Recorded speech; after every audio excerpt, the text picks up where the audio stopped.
Good morning student. तो अपने चल रहा था एक्सक्रीटरी सिस्टम उत्सर्जन तंत्र, ठीक है। कल अपने बात की थी प्रेशर की, जिसमें अपने एक तो पढ़ा था कौन सा जीएचपी, एक पढ़ा था कौन सा सीओपी, एक पढ़ा था कौन सा सीएचपी, ठीक है ना। फिर अपने इफेक्टिव फिल्ट्रेशन प्रेशर पढ़ा था और इसकी वैल्यू आई थी 10 to 25 mmHg। अब इसके बाद अगला अपने टॉपिक है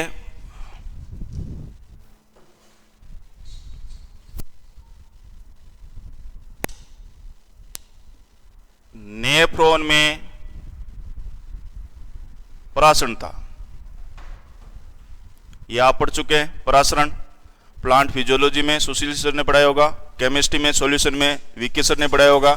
तो यहां पर अपने जब कल एक डायग्राम बनाया था, ये हो गया अपने कौन सा बोमेन संपुट, ये हो गई पीसीटी, फिर अपने बनाया कौन सा हैनेलूप, अवरोही भुजा और आरोही भुजा, फिर हो गई कौन सी डीसीटी, और ये हो गई कलेक्टिंग डक्ट। इस पे अपने को यह बताना है कि कहां पर अपने जो ये यूरिन आउटपुट है वो संप्राश्रीय है, कहां पर अल्पप्राश्रीय है और कहां पर अति प्राश्रीय है, ठीक है। तो अगर अपनी यह बात करें कहां से, बोमन संपुट और पीसीटी समीपस्थ कुंडलित नलिका, तो यहां पर जो होगी प्रासन्नता वो होगा समय प्राश्री, आइसोटोनिक। क्यों?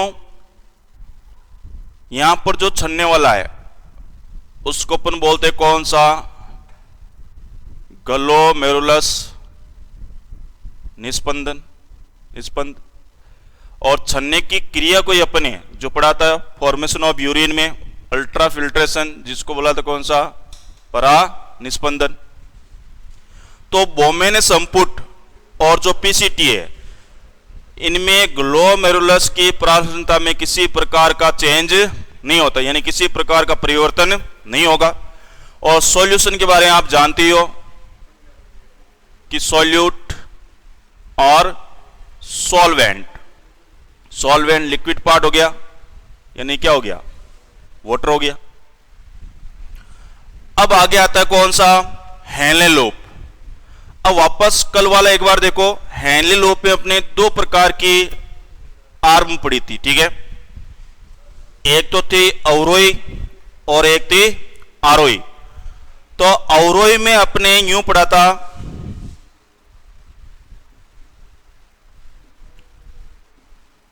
कि जल के लिए तो क्या है पारगम्य, और साल्ट या विद्युत अपघट्य के लिए क्या है अपारगम्य। ये क्या हो गया भाई सॉल्यूट, ये क्या हो गया सॉल्वेंट। तो अपारगम्य किसके लिए, साल्ट के लिए।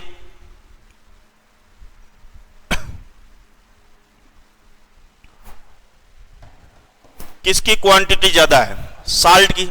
साल्ट की ज्यादा है, इसका मतलब सोल्यूट ज्यादा है, सोल्यूट ज्यादा है तो इसकी कंसंट्रेशन भी क्या होगी, ज्यादा होगी। तो यहां पर जो हो जाएगा ये हो जाएगा अति प्राश्री, हाइपरटोनिक। फिर पढ़ा था आपने कौन सा आरोही। तो आरोही में अपने क्या पढ़ा था कि भाई जल के लिए अपारगम्य और साल्ट के लिए पारगम्य, ठीक है। तो साल्ट के लिए पारगम्य है, किसके लिए, आरोही में। जल के लिए अपारगम्य, साल्ट के लिए पारगम्य। तो क्या कम हो गया, साल्ट, साल्ट कम हो गया, इसका मतलब सोल्यूट कम हो गया, सोल्यूट कम हो गया तो कंसंट्रेशन कम हो गई, कम हो गई। तो यहां पर जो होगा वो होगा अल्प प्राश्री,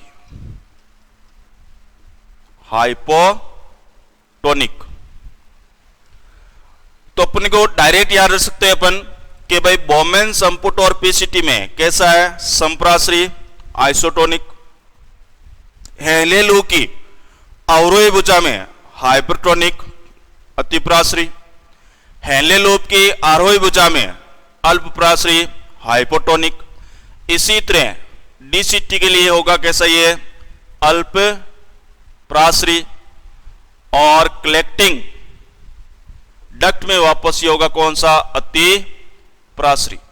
तो एक तो यहां पर डायरेक्ट क्वेश्चन आएगा कि पीसीटी में कैसा है, अलग अलग पूछेगा। पीसीटी में संप्राश्री आइसोटोनिक, हेलेलूप की अवरोही भुजा में अतिप्राश्री, हेलेलूप की आरोही भुजा में अल्पप्राश्री, और डीसीटी में अल्पप्राश्री, कलेक्टिंग में डक्ट में अतिप्राश्री। या फिर पूछा जाएगा ऑर्डर के मूत्र निर्माण का प्राश्रम क्रम क्या है।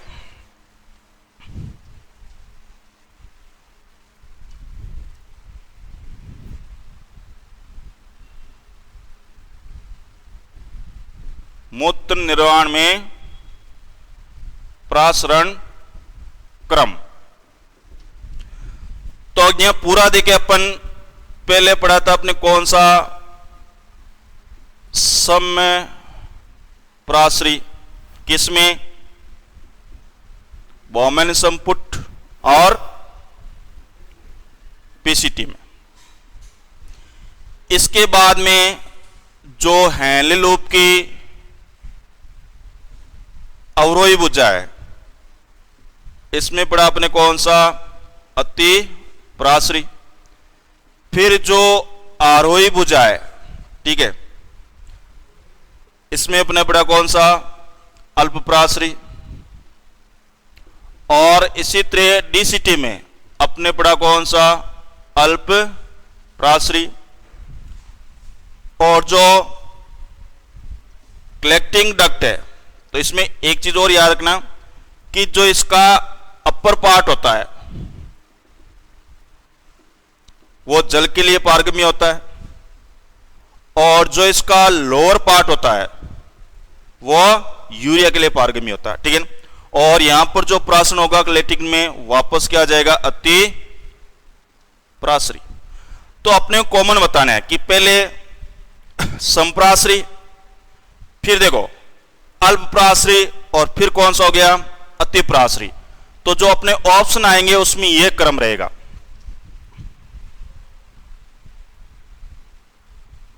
संप्राश्री, अल्पप्राश्री और अतिप्राश्री। आइसोटोनिक, हाइपोटोनिक और हाइपरटोनिक।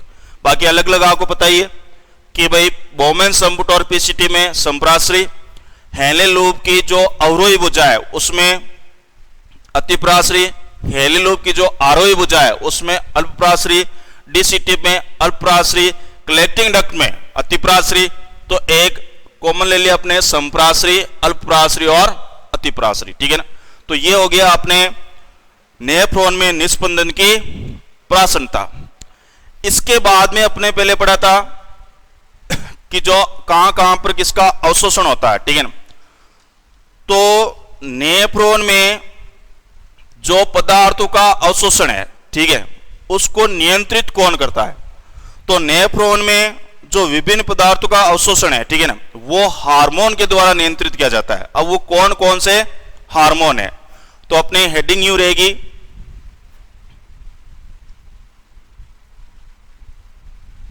कि नेफ्रॉन में पदार्थों के अवशोषण का नियंत्रण हार्मोन द्वारा किया जाता है।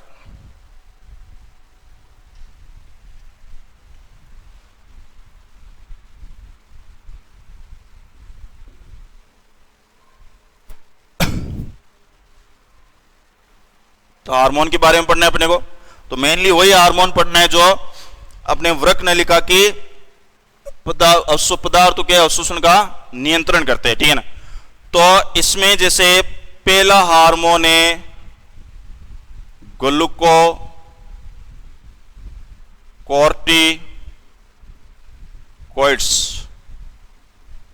अब यहां पर थोड़ा सा देख लेते हैं कि भाई ये से हार्मोन का किसके द्वारा स्तरण होता है, ठीक है ना। तो एक अंतःस्रावी एंडोक्राइन ग्लैंड होती है, जानते हैं आप, जो होती कौन सी, एड्रिनल ग्रंथि। एड्रिनल ग्रंथि के दो पार्ट होते हैं,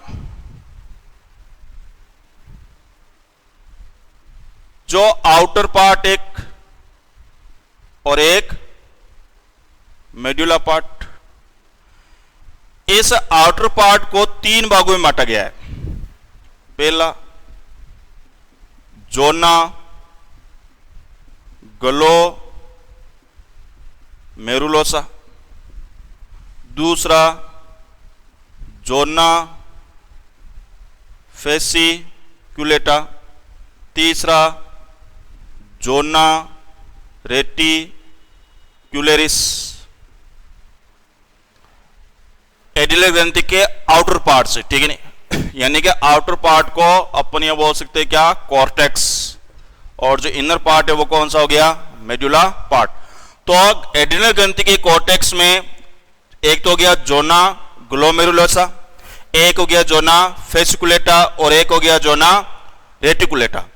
जोना ग्लोमेरुलोसा के द्वारा जिस हार्मोन का स्तरण होता है उसको बोलते हैं मिनरेलो कॉर्टिकॉइड्स, और जो जोना फेसिकुलेटा है, ठीक है ना, उसके द्वारा होता है ग्लूकोकॉर्टिकॉइड्स, ठीक है। जोना रेटिकुलेटा के द्वारा होता है लिंग हार्मोन यानी सेक्स हार्मोन, जिसका यहां पर कोई रोल नहीं है।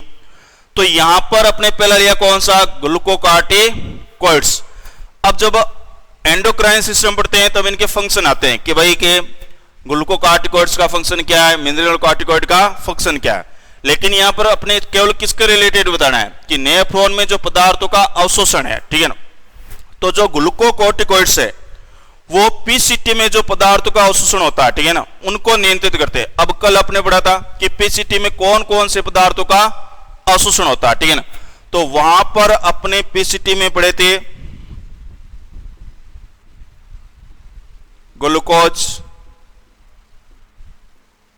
मेनली जो अमीनो अम्ल, विटामिन्स।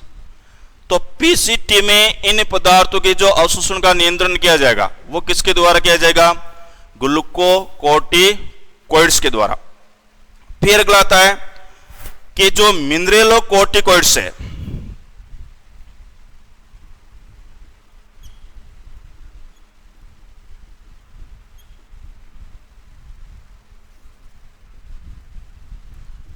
ये पीसीटी में खनिज आयनों के अवशोषण को नियंत्रित करते हैं, ठीक है ना। तो यहां पर अपने दो हार्मोन के बारे में जिक्र किया है जो दोनों ही एड्रिनल ग्रंथि के कॉर्टेक्स भाग से स्रावित होते हैं। पहला ग्लूकोकॉर्टिकॉइड्स जो ग्लूकोज, अमीनो अम्ल और जो विटामिन या अवश्य अम्ल है उनके अवशोषण को नियंत्रित करने का कार्य करता है, किसमें, पीसीटी में। दूसरा मिनरेलोकॉर्टिकॉइड्स जो पीसीटी में खनिज आयनों के अवशोषण का नियंत्रण करते हैं। अब अगला हार्मोन अपने कैल्सिटोनिन व पैराथार्मोन। अब भाई कैल्सिटोनिन हार्मोन कौन सी एंडोक्राइन ग्लैंड द्वारा स्रावित किया जाता है,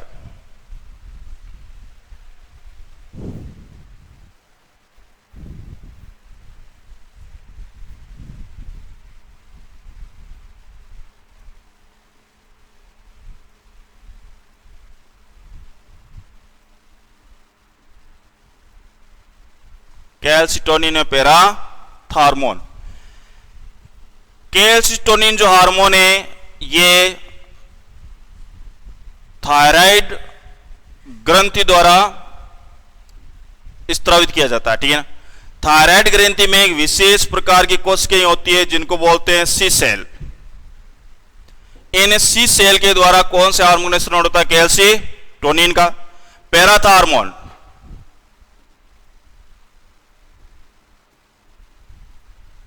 किसके द्वारा स्रावित होता है? पैराथायराइड ग्रंथि के द्वारा, और वहां पर पढ़ा भी होगा आपने, ठीक है ना। तो यहां पर जो थायराइड ग्रंथि द्वारा कैल्सीटोनिन है और पैराथायराइड ग्रंथि द्वारा पैराथार्मोन है, ये कैल्शियम आयनों के पदार्थ के अवशोषण को नियंत्रित करते हैं, ठीक है ना। और कैल्शियम आयनों के जो पदार्थों का नियंत्रण होगा, ठीक है ना, वो होगा किसमें? डीसीटी में। फिर यहीं पर अपन डीसीटी की बात करें तो एक हार्मोन अपन पहले इसमें पढ़ चुके हैं, ठीक है ना, जहां पर अपने पढ़ा था एक तो एल्डोस्टेरोन, ठीक है, और एक पढ़ा था अपने कौन सा? एडीएच हार्मोन, ठीक है ना। तो डीसीटी में जो एडीएच हार्मोन है, ठीक है, या इसका एक नाम है वैसोप्रेसिन हार्मोन, ये हो जाएगा यहां पर एंटी डाई यूरेटिक हार्मोन। तो डीसीटी में भाई जो एडीएच हार्मोन है, जल के अवशोषण को नियंत्रित करने का कार्य करता है, ठीक है। ये हो गया किसके बारे में? डीसीटी के बारे में। हार्मोन कौन सा? एडीएच या वैसोप्रेसिन हार्मोन। तो ये कुछ हार्मोन थे जो पदार्थों के अवशोषण को नियंत्रित करने का कार्य करते हैं। मेनली ग्लूकोकार्टिकॉइड्स, अपने मिनरलोकार्टिकॉइड्स, कैल्सीटोनिन, पैराथार्मोन और एडीएच हार्मोन, या एक नाम और है इसका वैसोप्रेसिन हार्मोन। अब यहां पर इन सब के बारे में, ग्लैंड्स के बारे में पढ़ लिया। तो जो एडीएच या वैसोप्रेसिन हार्मोन है, इसका स्राव होता है पिट्यूटरी ग्लैंड से, ठीक है ना। अब पिट्यूटरी ग्लैंड के भी दो भाग है, एडिनोहाइपोफाइसिस और न्यूरोहाइपोफाइसिस, ठीक है ना। तो जो न्यूरोहाइपोफाइसिस है, यानी जो पश्चपाली है पीयूष ग्रंथि की, उससे जो स्रावित होने वाला हार्मोन है वो कौन सा होगा? एडीएच वैसोप्रेसिन, जो डीसीटी में जल के अवशोषण को नियंत्रित करता है, ठीक है। अब जो मेन टॉपिक थे एक्सक्रीट सिस्टम के वो अपने हो चुके हैं। इसमें एक टॉपिक और लेते हैं, अपने पढ़ा था कि जो स्तनधारियों के जो वृक्क होते हैं, पहले अपने पढ़ा था किस शेप के होते हैं? सेम के बीज के आकार के। तो पहला कुछ नियम बनता है कि सेम के बीज के आकार के जो वृक्क होते हैं, किडनी होती है, गुर्दे होते हैं, वो केवल और केवल किस में होते हैं? स्तनधारियों में होते हैं, ठीक है।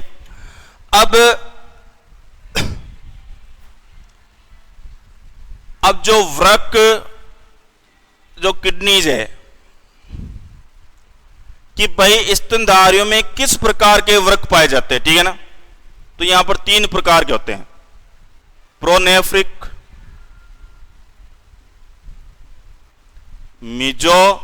मीजोनेफ्रिक या मेटानेफ्रिक। तो यहां पर अपन तीन कैटेगरी बना दी है, प्रोनेफ्रिक, मीजोनेफ्रिक और मेटानेफ्रिक। इससे पहले अपन बात करते हैं कि जब भ्रूणीय अवस्था में ऑर्गेनोजेनेसिस होता है, यानी कि अंगों का निर्माण होता है, तो वो तीन जर्म लायर से होता है। और तीनों जर्म लायर कौन सी है? एक्टोडर्म, मेसोडर्म और एंडोडर्म।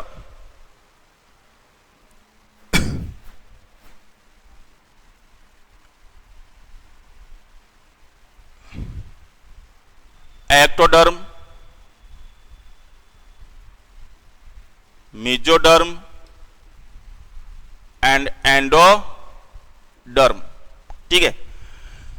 तो जो यहां पर अपन मैमल्स की बात करें, उसमें जो किडनी जो है वो कौन से जर्म लायर द्वारा निर्माण होता है? मेसोडर्म द्वारा होता है, ठीक है।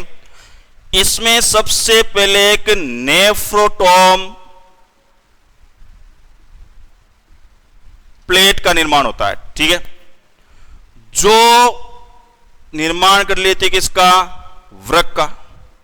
और बाद में जो नेफ्रॉन होते हैं वो नलिका के रूप में होते हैं, जो अपने पढ़ा था वहां पर बोमन संपुट, पीसीटी, हैनले लूप, डीसीटी और कलेक्टिंग डक्ट।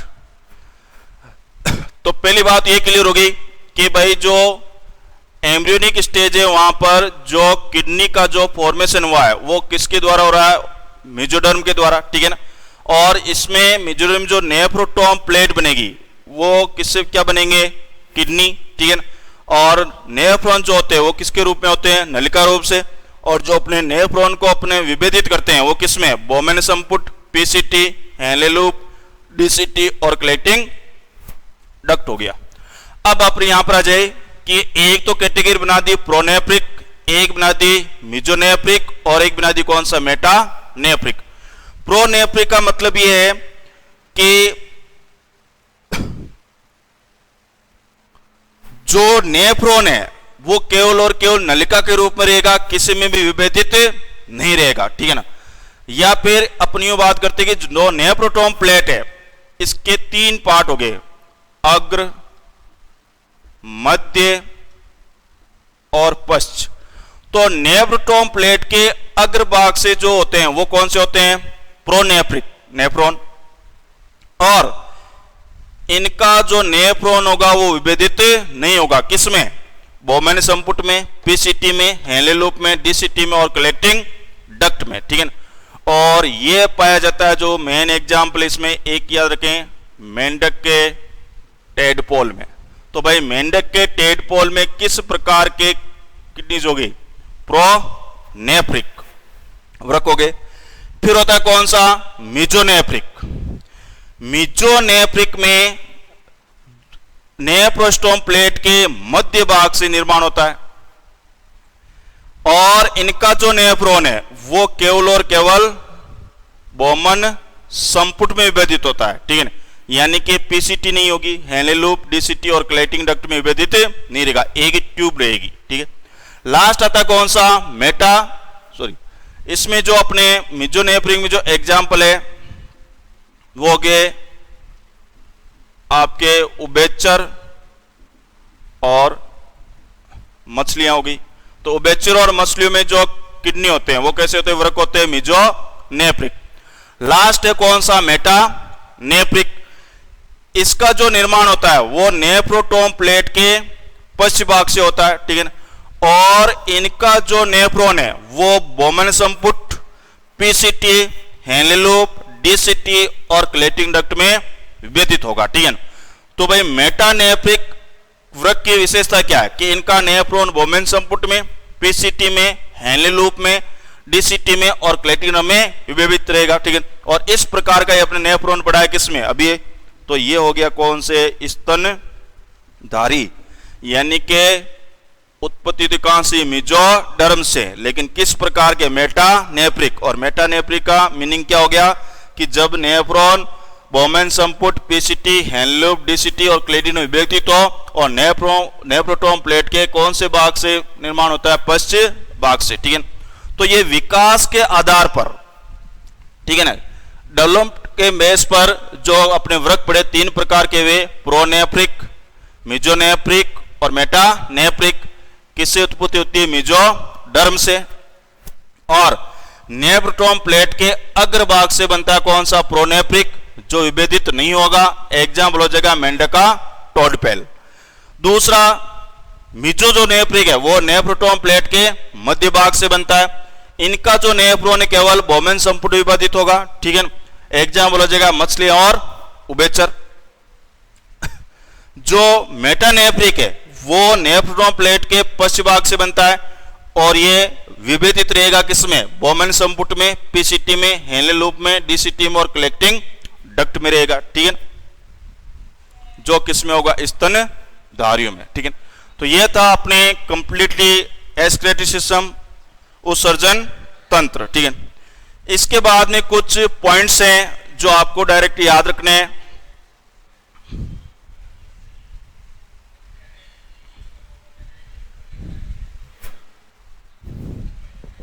जैसे अपन यहां पर बना सकते हैं केसीपी एग्रीकल्चर कीज। तो इसमें जो पहला पॉइंट है कि नेफ्रॉन की संरचना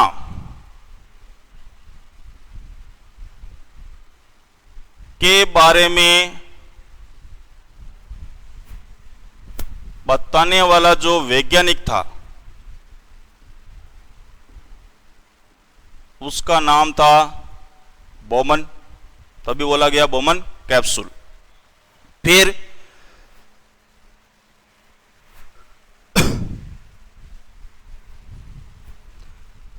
एक अपने नाम पड़ा था वासा रेक्टा, जो पीसीटी हैंलेलूप और डीसीटी के समानांतर एक परिनेलिका कोशिकाओं का जाल बनाती है, ठीक है ना, उसी को अपन क्या बोलते हैं, वासा रेक्टा, ठीक है ना। इसका एक नेम और है, इसका वासा रेक्टा का, ठीक है, उसको बोलते हैं रेटे मिरेबिल।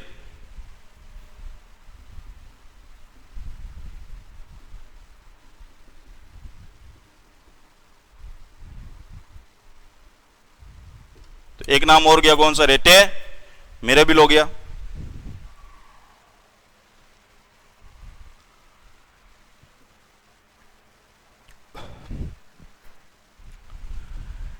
एक अपने वर्ड पढ़ा था चैप्टर के स्टार्ट में होम्योस्टेसिस, और अपने ये भी पढ़ा था कि जो किडनी अपने वृक्क होते हैं उनको होम्योस्टेसिस के अंग भी बोला जाता है, ठीक है। इसके बारे में जो बताने वाला था या नाम दिया था वो था कौन सा, डब्ल्यू कैनन था। फिर कि सामान्य अवस्था में नेफ्रॉन में ग्लूकोज का पूर्ण क्या हो जाता है, ऑक्सीकरण, ये पहले ही पढ़ चुके अपन पीसीटी में। लेकिन इसके अंदर ग्लूकोज का कभी कभी पहुंचा जाता है वृक्क देहलीमान, ठीक है ना, कि वृक्क देहलीमान कितना है। देहलीमान अपने पढ़े थे, और देहलीमान के आधार पर अपने तीन प्रकार के पदार्थ पढ़े थे, उच्च देहली पदार्थ, निम्न देहली पदार्थ और अदेहली पदार्थ। तो यहां पर ग्लूकोज का आपको देहली पदार्थ का मान बताना है, तो वो होगा आपके 350 मिलीग्राम प्रति मिनट। कितना ऑक्सीजन हो रहा है, 350 मिलीग्राम प्रति मिनट, ठीक है ना। ये हो गया ग्लूकोज का वृक्क देहली मान, या इसका एक नाम और दिया जाता है, इसको बोलते हैं अवसीमा। क्या बोला जाता है भाई, अवसीमा। तो देहली मान कितना हो गया, 350 मिलीग्राम प्रति मिनट हो गया।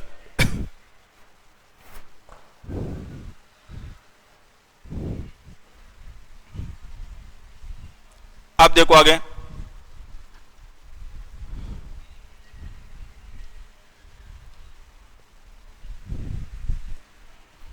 अगला पॉइंट कि भाई जो किडनी जो होती है मुख्य कार्य क्या है, उत्सर्जन का करना। लेकिन अपने यहां पर एक नाम ले लिया कैल्शियम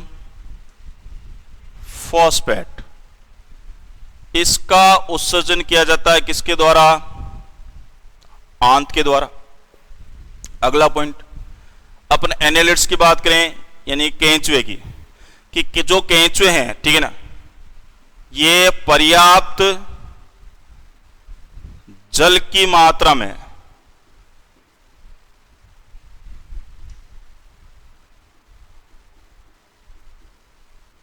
अमोनोटेलिक होते हैं, जबकि शुष्क वातावरण में यूरियोटेलिक होते हैं। अब देखो इसका मीनिंग क्या है, आपने 11th में पढ़ा होगा एनालिट्स केंचुए के बारे में, ठीक है ना। तो वहां पर यूं लिखते हैं कि केंचुए अमीनोटेलिक और यूरोटेलिक दोनों होते हैं। कब, कि जब पर्याप्त जल की मात्रा है, क्यों भाई जल की ज्यादा आवश्यकता किसको पड़ती है, अमोनिया को, पढ़ा भी था आपने, ठीक है। तो पर्याप्त जल की मात्रा में होंगे अमोनोटेलिक, और शुष्क वातावरण में होंगे कौन से, यूरियोटेलिक। यानी जल की जब कम मात्रा होगी तो यूरोटेलिक, अधिक मात्रा होगी तो कौन से हो जाएगा, अमीनोटेलिक। तो अपनी बुक्स यूं लिखती है डायरेक्ट कि केंचुआ वर्षा काल में अमोनोटेलिक होते हैं और बाकी परिस्थितियों में कैसे होते हैं, यूरियोटेलिक होते हैं, ठीक है। अब इस तरह की बात अपन और भी कर सकते हैं कि भाई जैसे कोई जलीय प्राणी है, जल है, लेकिन जब वहां पर कीचड़ वगैरह हो जाए, ठीक है ना, तो जल की मात्रा कम हो जाए, ठीक है ना, तो जब तक जल की पर्याप्त मात्रा रहेगी वो अमोनोटेलिक रहेंगे, जल की मात्रा कम होगी तब कौन से हो जाएंगे, यूरियोटेलिक हो जाएंगे। ठीक है ना, तो ये कुछ पॉइंट थे जो अपने पढ़े थे अभी। इसके बाद में अपन पढ़ते हैं टर्मोलॉजी।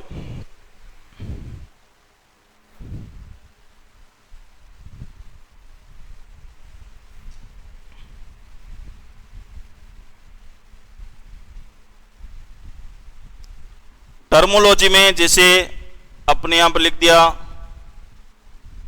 Oligo urea. ठीक है, तो ओलिगो मतलब कम, क्या है, यूरिया। तो अपन यूं बोल सकते हैं यूरिया का कम उत्पादन होना। तो कौन सा हो जाएगा, ओलिगो यूरिया। ओलिगो की जगह अपन यूज करें पॉली यूरिया। ठीक है ना, यह भी लिख सकते हो यहां पर मूत्र का कम उत्पादन। अब यहां पर एक वर्ड यूज कर लिया, कौन सा, पॉली यूरिया। पॉली का मतलब ज्यादा, मूत्र का या अधिक उत्पादन होना। एक लिख लिया एन्यूरिया, तो एन्यूरिया मूत्र का निर्माण नहीं होना। फिर मैंने एक लिख दिया प्रोटोन्यूरिया। ठीक है ना, मूत्र में प्रोटीन का उपस्थित होना। क्योंकि बेसिकली अपने पढ़ा था कि जो ग्लोमेरुलर निस्पंदन है, ठीक है ना, वहां पर पढ़ा था जो प्लाज्मा आ रहा है वहां पर, ठीक है ना, वो प्रोटीन लेस है। लेकिन यदि उसमें प्रोटीन आ जाती है तो उस टर्मोलॉजी को बोलेंगे अपन कौन सा, प्रोटोन्यूरिया। इसी तरह अपने एक और बना लिया एल्ब्यूमिन्यूरिया, यानी कि मूत्र में एल्ब्यूमिन का उपस्थित होना। कीटोन्यूरिया, मूत्र में कीटोन बॉडी का उपस्थित होना। ठीक है ना। हीमोग्लोबिनूरिया, मूत्र में हीमोग्लोबिन का उपस्थित होना।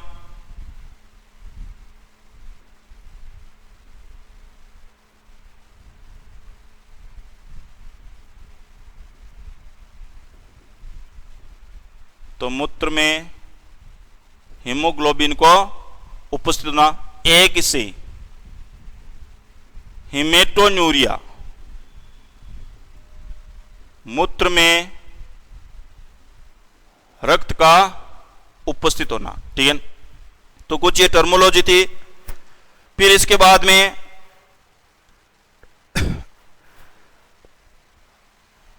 एक टर्मोलॉजी जो है अपने यहां बोल दिया डिस यूरिया, डिस्कम्पोर्ट से।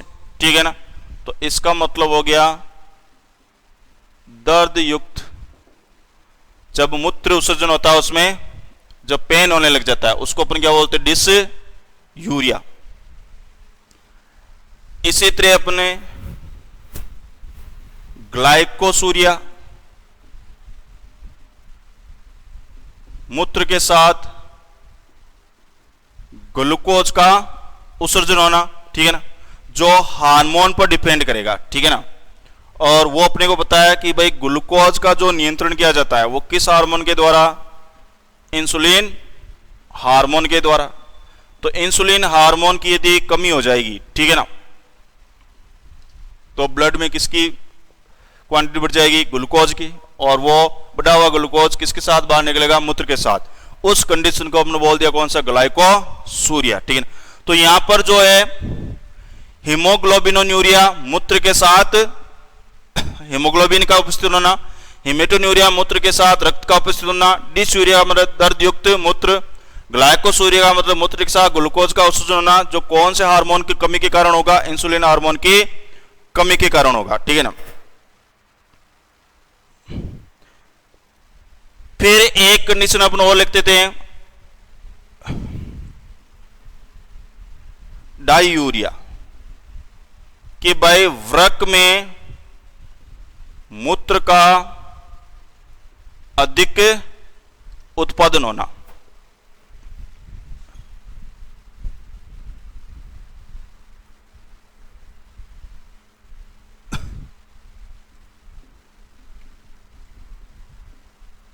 एक वर्ड लिख दिया कौन सा अपने, नेफ्राइटिस, ठीक है ना, कि किसी भी प्रकार का जो इन्फेक्शन होता है, ठीक है ना, या कोई बैक्टीरियल इन्फेक्शन हो गया, ठीक है ना, तो उसको अपन किस नाम से बोलेंगे, नेफ्राइटिस, ठीक है ना, नेफ्रॉन के अंदर। या फिर नेफ्राइटिस में जो इन्फ्लेशन होता है आप यूं बोल सकते हैं, जैसे भाई ये पढ़ा था हमने बोमेन संपुट, यहां पर अपने कुछ विशेष प्रकार की सेल बताई थी जिनको बोलते हैं पोडोसाइट, और इनके बीच में जो पोर है उनको बोलते हैं निस्पंदन छिद्र, या उनको बोलते हैं स्लिट पोर। इन छिद्रों से केवल यहां पर प्लाज्मा आता है, ठीक है ना, लेकिन यहां पर प्रोटीन हो गया, एल्ब्यूमिन हो गया, वो नहीं आ सकती।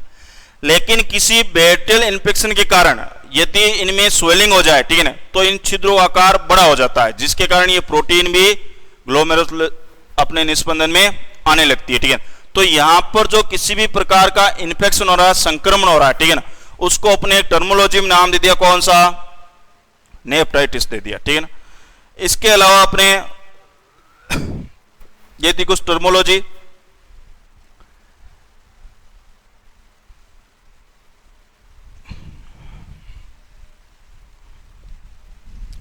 फिर जो अपन बात करते हैं डिजीज की, विकृतियों की, ठीक है ना, तो एक तो बता दिया कौन सा, नेफ्राइटिस, ठीक है ना। इसके अलावा एक हो जाएगा रीनल फेलियर, किडनी का फेल होना, ठीक है ना। इसका एक नाम और है जिसको बोलते हैं अपन ब्राइट रॉक, पढ़ा होगा जेनेटिक्स में कि जो मेंडल की डेथ हुई थी वो किसके कारण, ब्राइट रॉक के कारण, यह अपन कॉमन नेम बोलते renal failure.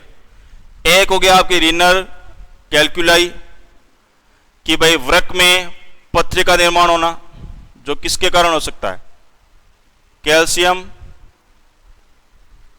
Oxalate, calcium phosphate, calcium carbonate, जिसको क्या बोलते हैं, रीनल कैलकुलाई, ठीक है। तो ये हो गया अपने पूरा का पूरा अपने एक्सक्रीटरी सिस्टम। और इसमें यदि एक वर्ड और देखना चाहो तो वो होता है कौन सा, यूरेमिया। तो यूरेमिया का मतलब होता है रक्त में यूरिया की मात्रा बढ़ना, उसको क्या बोल दिया, यूरेमिया। और जो मूत्र का पीला रंग होता है, ठीक है ना, वो होता है कौन से वर्ण के कारण, पता है भाई आपको, यूरोकोम वर्ण के कारण, ठीक है ना। तो ये अपना कंप्लीट है उत्सर्जन तंत्र, एक्सक्रीटरी सिस्टम।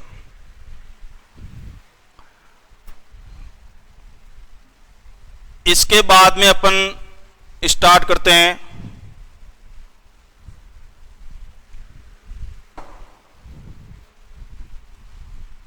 ह्यूमन एनाटॉमी का, ह्यूमन रिप्रोडक्टिव सिस्टम। कि भाई रिप्रोडक्शन का मतलब क्या है, कि रिप्रोडक्शन का मतलब उत्पन्न करना, यानी कि जब पेरेंट्स अपने वंश को बनाए रखने के लिए जनन की क्रिया द्वारा अपने समान संततियां उत्पन्न करते हैं, ठीक है ना। तो यहां पर एक वर्ड ले लिया आपने कौन सा, रिप्रोडक्शन।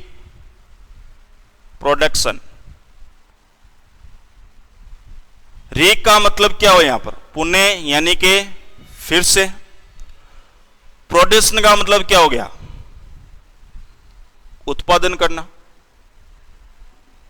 यानी फिर से नई संततियों का निर्माण करना, उसको अपने नाम दे दिया कौन सा, रिप्रोडक्शन। अब यहां पर रिप्रोडक्शन की बात करें तो रिप्रोडक्शन 2 टाइप का होता है,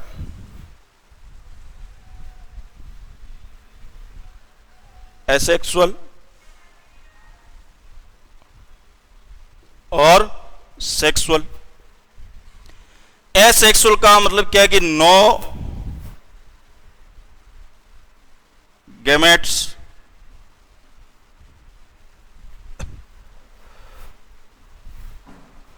इसमें क्या भाग लेंगे? गैमेट्स कि भाई अलैंगिक जनन और लैंगिक जनन, ठीक है ना। तो नो गैमेट्स फॉर्मेशन, लेकिन यहां पर किसका फॉर्मेशन होगा? गैमेट्स का फॉर्मेशन होगा, ठीक है ना। तो यहां पर रिप्रोडक्शन का आपने क्लासिफिकेशन कर दिया एसेक्सुअल और सेक्सुअल। अब भाई गैमेट्स नहीं बन रहे हैं, इसका मतलब क्या नहीं होगा? फर्टिलाइजेशन नहीं होगा, तो वो हो जाएगा कौन सा? Asexual reproduction. लेकिन यहां पर फॉर्मेशन ऑफ गैमेट, गैमेट्स बन रहे हैं। अब बात आ गई गैमेट्स की, तो अपन जानते हैं कि भाई मेल में कौन से हो जाएंगे? स्पर्म। फीमेल में क्या हो जाएगा? एग, या अपन बोल सकते हैं ओवम, या बोल दिया साइट बोल दिया। फॉर्मेशन ऑफ गैमेट कहलाता है गैमेटोजेनेसिस। लेकिन यहां पर मेल गैमेट स्पर्म का फॉर्मेशन हो रहा है, यहां पर एग यानी ओवम का फॉर्मेशन हो रहा है। तो मेल में जो स्पर्म का फॉर्मेशन हो रहा है, तो ये कौन सा गैमेटोजेनेसिस हो जाएगा? ये हो जाएगा स्पर्मेटोजेनेसिस। और जो फीमेल में ओवम का फॉर्मेशन हो रहा है, ये हो जाएगा कौन सा? जेनेसिस। बेसिक चीजें। अब इसमें अपन बात करें किसकी? ह्यूमन की। तो ह्यूमन में एक तो होगा मेल रिप्रोडक्टिव सिस्टम और एक होगा female reproductive system.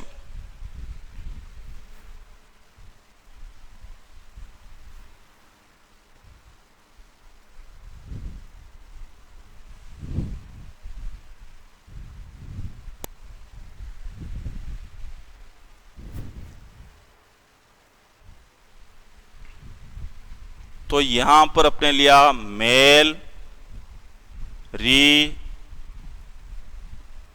Reproductive system. अब देखो, जो मेल रिप्रोडक्टिव सिस्टम है, सबसे पहले इसमें अपन बात कर रहे हैं कि जो क्वेश्चन आते हैं कि इनको एक क्लासिफिकेशन किया गया है। इसमें पहला मैं लिख दिया प्राइमरी सेक्स ऑर्गन, एक में ले लिया सेकेंडरी सेक्स ऑर्गन। हिंदी में बात करें अपन प्राथमिक जनन अंग। तो भाई प्राइमरी सेक्स और का मीनिंग क्या है? जिनके द्वारा गैमेट्स का फॉर्मेशन होता है, ठीक है ना, उनको बोलते हैं कौन सा? Primary sex organ. पद कौन सा रहे? Male reproductive system. तो यहां पर भाई मेल रिप्रोडक्टिव सिस्टम में जो स्पर्म का फॉर्मेशन, स्पर्म गैमेट का फॉर्मेशन हो रहा है, ठीक है ना, वो किस में हो रहा है? वृषण में, टेस्टिज में, ठीक है। तो यहां पर प्राइमरी सेक्स ऑर्गन कौन सा हो गया? वृषण, टेस्टिज, ठीक है। या इन प्राइमरी सेक्स ऑर्गन को एक नाम और दिया जाता है, गोनाड बोला जाता है, हिंदी में बोलते हैं जनद। और काफी बार क्वेश्चन आ चुका है कि मेल में प्राइमरी सेक्स ऑर्गन कौन सा है? कौन सा हो जाएगा? टेस्टिज, वृषण। फीमेल की बात करें तो भाई फीमेल में जो ओवम का फॉर्मेशन होता है वो कहां पर होता है? ओवेरी में, ठीक है, अंडाशय में, ठीक है। तो वहां पर फीमेल में प्राइमरी सेक्स ऑर्गन कौन सा हो जाएगा? ओवेरी। अब बात आती है किसकी? सेकेंडरी सेक्स ऑर्गन की। भाई प्राइमरी सेक्स ऑर्गन का तो एक ही काम है कि गैमेट्स का फॉर्मेशन हो गया, बस उनका काम हो गया, ठीक है ना। लेकिन जो उनको मैच्योरेशन करता है, मैच्योर करता है, और जो उनको ट्रांसफर करता है, ठीक है ना, तो इनको जो मैच्योर करने वाले हैं और इन स्पर्म को ट्रांसफर करने वाले हैं, ठीक है ना, उनको बोलेंगे अपने कौन से? Secondary sex organ. तो मेनली सेकेंडरी सेक्स ऑर्गन का काम क्या हो गया? मैच्योरेशन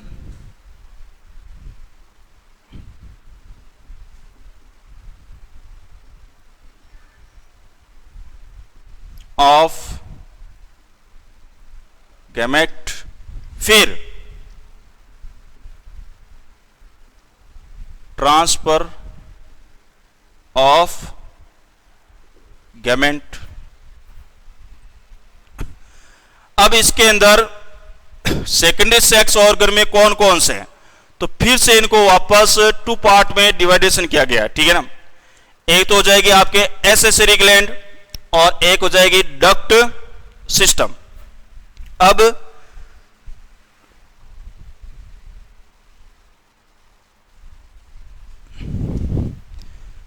के फंक्शन तो हो गए maturation of gametes and transfer of gametes. अब एक लिख दिया आपने कौन सा, एसेसरी ग्लैंड, और एक बोल दिया आपने कौन सा, डक्ट सिस्टम। तो यहां टू पार्ट में डिवाइडेशन कर दिया सेकेंडरी सेक्स ऑर्गन को, first accessory gland, second duct system यानी कि सहायक ग्रंथियां और नलिका तंत्र। अब भाई सहायक ग्रंथियों में कौन कौन सी है,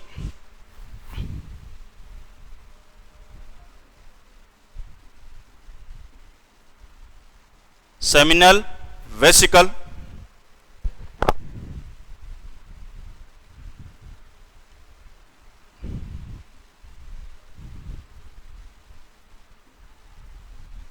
प्रोस्टेट ग्लैंड, काउपर ग्लैंड, शुक्राशय, प्रोस्टेट ग्रंथि और काउपर ग्रंथि। अब देखो इसमें कई बार एक क्वेश्चन पूछा गया है, ध्यान से देखना कि seminal two one pair, prostate gland two one pair, लेकिन काउपर ग्लैंड सिंगल, ठीक है ना।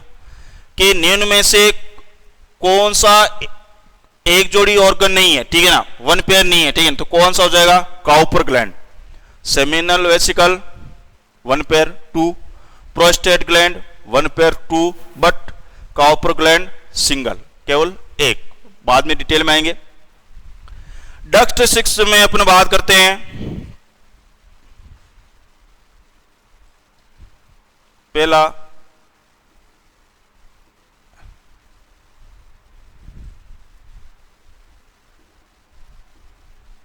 Epididymis, vasa differentia,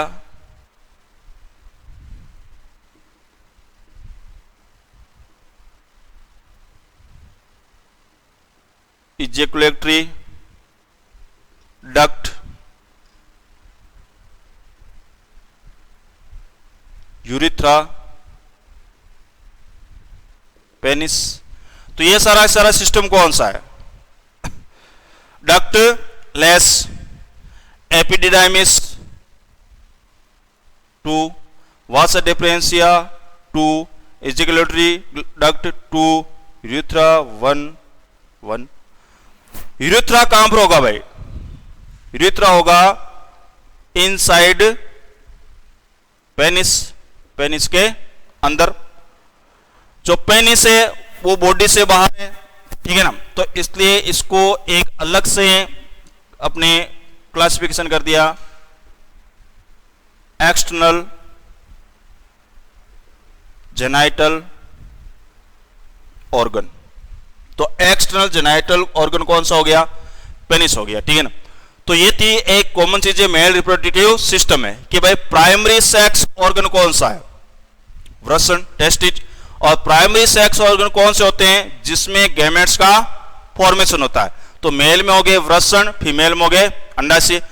secondary sex organ जो गैमेट्स को मैच्योर करते हैं और उनको ट्रांसफर करते हैं, ठीक है ना, उनको बोलते कौन से, सेकेंडरी सेक्स ऑर्गन। और यहां पर male reproductive secondary sex organ को टू पार्ट में डिवाइडेड किया गया। एक तो एसेसरी ग्लैंड जिसमें seminal vesicle one pair, prostate gland one pair, but Cowper gland single. Duct system में एक पाइपलाइन बिछी हुई है पूरी की पूरी, जिसमें एपिडिडाइमिस हो गया, वासा डिफरेंशिया हो गया, इजेकुलेटरी हो गया, यूरिथ्रा हो गया और पेनिस। पेनिस के लिए एक वर्ड और यूज कर लिया, एक्सटर्नल जेनाइटल ऑर्गन।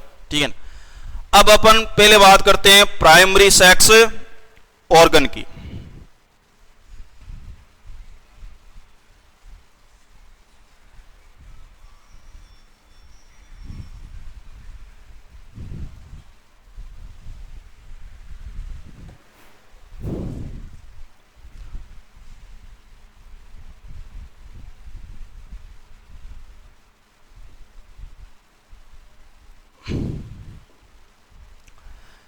कि जो प्राइमरी सेक्स ऑर्गन है वृषण, टेस्टिस, जो वृषण होते हैं वो शरीर से बाहर वृषण कोश में स्थित होते हैं। ठीक है ना, रीजन भी आगे पढ़ेंगे अपन। तो जो यहां पर एक वर्ड है नया, कौन सा, वृषण कोश, जिसको बोलते हैं अपन स्क्रोटम। तो सबसे पहले इसके बारे में देखते हैं, स्क्रोटम के बारे में। एक बैग लाइक स्ट्रक्चर होता है जिसके अंदर क्या स्थित होते हैं, टेस्टिस, वृषण। तो यदि अपन पहले वृषण कोश स्क्रोटम की स्ट्रक्चर देखें तो अपने एक रफली यूं डायग्राम बना लिया ह्यूमन का, जैसे यूं।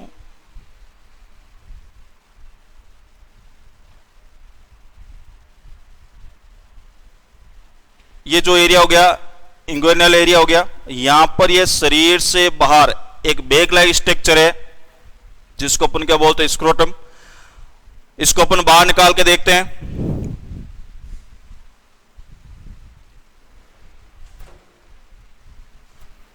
ये बना दिया अपने एक इस तरह का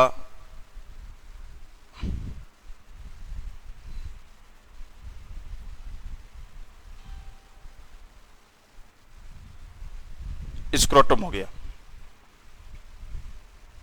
ठीक है, इसमें 3 लेयर होती है जो अपन बाद में देखेंगे कि सबसे बाहर जो स्किन है, फिर डार्टोस मसल्स है इस तरह,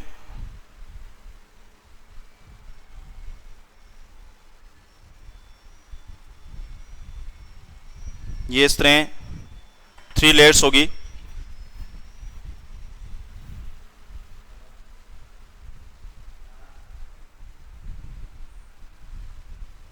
अब यहां पर देखो भाई, एक स्ट्रक्चर है जो बैगलाइक स्ट्रक्चर है अपने वृषण कोश की स्ट्रक्चर की, लेकिन टेस्टिस कितने हैं, 2 है। ठीक है ना भाई, मकान एक ही है, भाई 2 है, बंटवारा हो गया। ठीक है, तो यहां पर अपने बीच में एक दीवार बना दी, यानी कि ये जो वृषण कोश स्क्रोटम है ये 2 भाग में डिवाइडेड हो जाता है। ठीक है, और जो यहां पर ये दीवार या जो ये सेप्टम बना है, ठीक है ना, इसको एक नाम दिया जाता है, इसको बोलते हैं सेप्टम स्क्रोटाई। किसको भाई, जो वृषण कोश को डिवाइडेड कर रहा है कितने पार्ट में, 2 पार्ट में, तो उसको एक नाम दे दिया सेप्टम स्क्रोटाई। ठीक है, अब जो ये अंदर से हैं तब इसको बोला अपने कौन सा, सेप्टम स्क्रोटाई। लेकिन ये बाहर की तरफ एक उभरी हुई लाइन के रूप में नजर आती है। ठीक है ना, तो जो ये बाहर की तरफ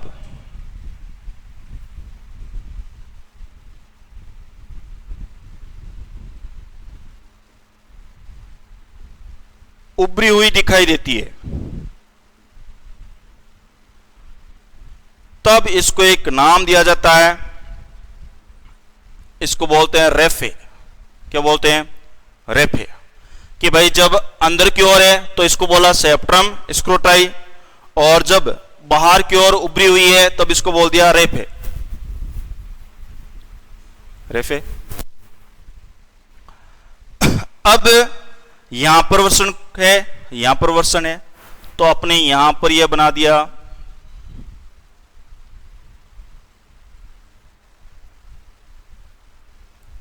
ये हो गया यहां पर वृषण। अब जो ये वृषण है ये अटैच होते हैं, किससे लगे होते हैं, इसके आधार से, बेस से। ठीक है ना, और उस स्ट्रक्चर को बोलते हैं गुबर्नेकुलम। क्या बोलते हैं? गुबर्नेकुलम। एक नाम इसका और है मिजोओर्कियम। क्या बोलते हैं? मिजोओर्कियम। तो अपने इस तरह ये इसे अटैच कर दिया तो इसका नाम हो जाएगा गुबर्नेकुलम।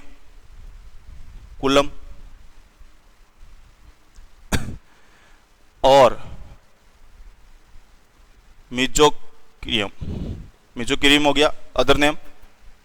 अब देखो, अब भाई यहां पर फॉर्मेशन हो गया किसका? स्पर्म का, स्पर्मेटोजेनेसिस।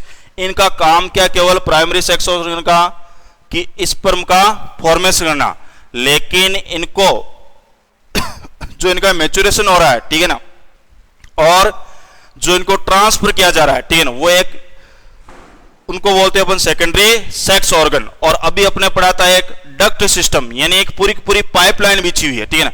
जैसे अपन यहां से बात करेंगे, आगे पढ़ेंगे अपन, ये वापस एब्डोमिनल कैविटी में चली जाएगी।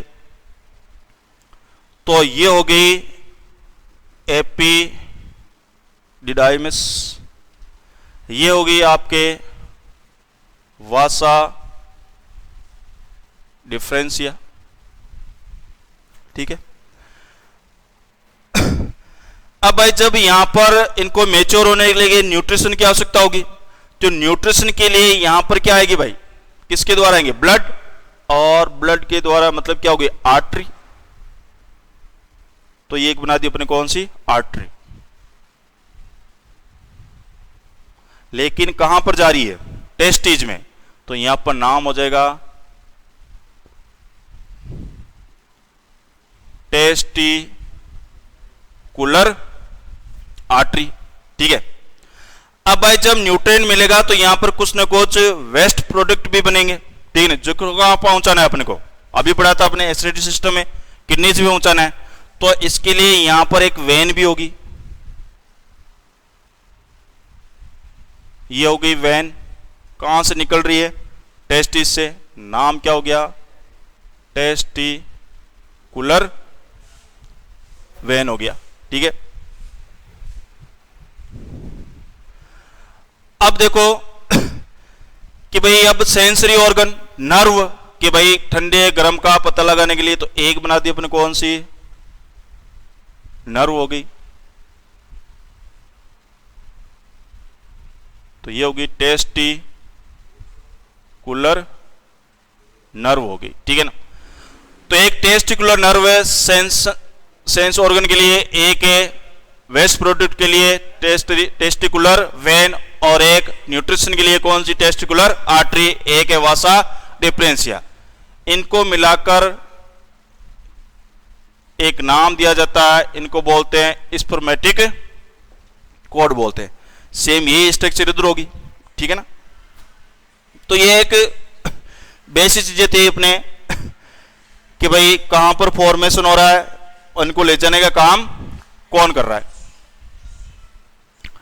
चलो फिर नेक्स्ट क्लास होगी आपकी, तो कल बात करेंगे डिटेल में इसके बारे में, स्क्रोटम के बारे में। Thank you.